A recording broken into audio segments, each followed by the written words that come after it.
Kami dari Papua datang untuk presentasi. Mari semua menyimak dan memahami. Kami dari Papua datang semua menyimak dan memahami.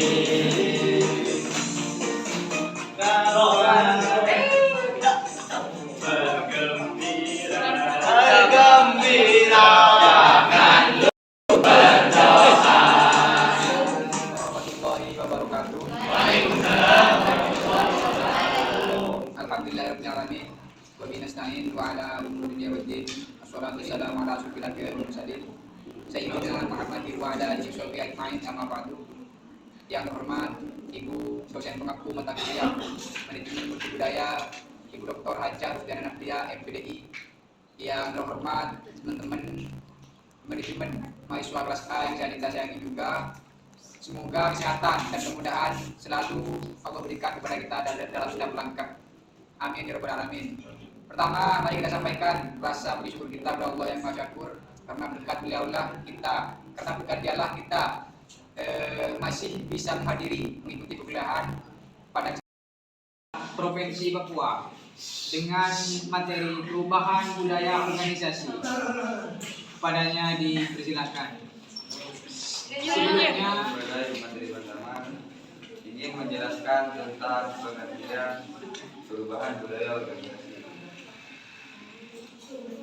Perubahan selalu terjadi, disadari atau tidak. Begitu pula halnya dengan organisasi. Organisasi hanya dapat bertahan jika dapat melakukan perubahan. Setiap perubahan lingkungan yang terjadi harus dicermati karena keaktifan suatu organisasi tergantung pada sejauh mana organisasi dapat menyesuaikan diri dengan perubahan tersebut. Michael Beer menyatakan berubah itu adalah memilih tindakan yang berbeda dari sebelumnya. Barusan sudah materi pertama di sini menjelaskan tentang pengertian perubahan budaya organisasi. Di sini saya akan melanjutkan yang poin B, mengapa budaya itu harus berubah. Tentu organisasi dari masa yang sebelumnya tidak relevan menjadi sebuah yang relevan, jadi harus adanya perubahan dalam organisasi tersebut. Oleh karena itu, suatu budaya dalam organisasi haruslah berubah. Berikut ini alasan mengapa budaya organisasi tersebut. Maka dari itu perubahanlah yang sangat membantu agar organisasi tersebut bisa berjalan dengan semestinya. Yang kedua di sini perubahan dalam budaya organisasi membawa pembaruan. Sudah jelas perubahan adalah untuk mencapai suatu organisasi yang sebelumnya tidak normal menjadi normal. Dengan mengubah sendiri organisasi tersebut, maka akan tersaring dari dunia luar sehingga dapat membawa pembaruan di dalam organisasi. Tadi sudah dijelaskan oleh pemateri pertama mengenai pengertian dari perubahan budaya organisasi. Selanjutnya yaitu apa sih budaya organisasi harus berubah? Nah, yang mana seperti yang kita ketahui bahwasanya budaya organisasi sendiri itu memberikan banyak pengaruh kepada individu dan proses organisasi itu sendiri. Nah, maka dari itu budaya itu memberikan tekanan kepada individu-individu dan akan berpindah ke arah untuk yang lebih maju. Nah, jadi kapan budaya itu harus berubah? Yaitu ketika budaya organisasi bisa dan harus diubah itu jika sudah tidak cocok dengan keadaan sekarang. Misalnya ketika ada organisasi yang mana di situ bagaimana harus mengikuti terhadap perkembangan zaman, sedangkan organisasi tersebut masih belum bisa untuk menyesuaikan, maka di situ budaya organisasi harus berubah. Model perubahan budaya, yang mana di sini model perubahan budaya ada dua, ada model perubahan Turlewin dan juga ada model perubahan terus menerus.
Ya,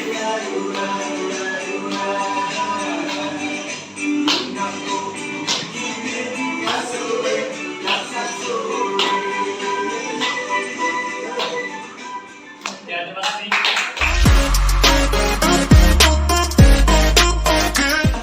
Menyambut tamu. Jadi tradisi Bakar Bagus ini maksudnya yaitu untuk bersilaturahmi sesama sadar. Misal ada seorang laki-laki suka sama calon perempuan, maka di sini seorang laki-laki harus main ke rumah perempuan tersebut. Kesediaan kakaknya yang dapat ditemukan di lembah-lembah dan gunungan dengan ketinggian yang 2,500 meter di atas permukaan laut. Rumah biasanya memiliki bentuk Adalah satu tarian tradisional yang khas dari Papua. Dan ini juga termasuk jenis tarian pergaulan yang bisa ditarikan oleh siapa saja, baik itu wanita, pria, tua ataupun muda. Nah, pada tarian ini merupakan tarian yang cukup terkenal di Papua dan sering ditampilkan di berbagai acara, baik adat, hiburan ataupun acara budaya. Tarian ini Rosi, rumah ada di sana namanya apa? Konai. Konai itu terbuat dari apa? Jerami. Kayak semacam jerami. Ada topi jerami khusus milik adat Papua. Ada juga rumah adat yang terbuat dari jerami. Itu gimana? Untuk dibuat rumah, apakah jerami itu harus dijemur? Iya, jerami itu kan jerami yang kering. Itu dikumpulkan terus. Bapak-bapak ngambil jerami yang besar terlebih dahulu lalu dijemur oleh ibu-ibunya itu. Apa bapak-bapaknya yang jemur?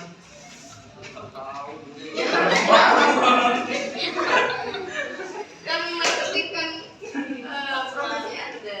Itu produk lokal yang perlu kita jaga sampai sekarang. Nah, pertanyaan terakhir, apakah tetap ada rumah adat yang ada di biasanya itu di pedalaman pegunungan. berbentuk apa rumah itu? Itu Bulat, setengah bulat, itu dengan dengan untuk rumahnya itu biasanya setiap daerah itu memang ada sedikit perbedaannya. Nah itu kan biasanya yang ditampilkan ini yang lebih dulu. Itu ada juga yang menunjuk langsung ke atas. Itu tergantung dari suku-sukunya. Tapi untuk bahannya itu sama. sama ya. Ada berapa rumah di sana? Biasanya ada berapa kamar di sana? Kamar. Mungkin hanya itu yang dapat saya sampaikan. Terakhir dari saya, tetaplah menjadi baik dan bermanfaat karena sebaik-baik manusia adalah yang bermanfaat bagi orang lain.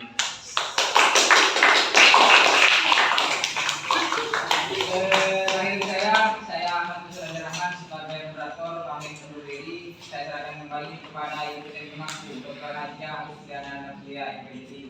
Terima kasih. Assalamualaikum warahmatullahi wabarakatuh. Waalaikumsalam warahmatullahi wabarakatuh.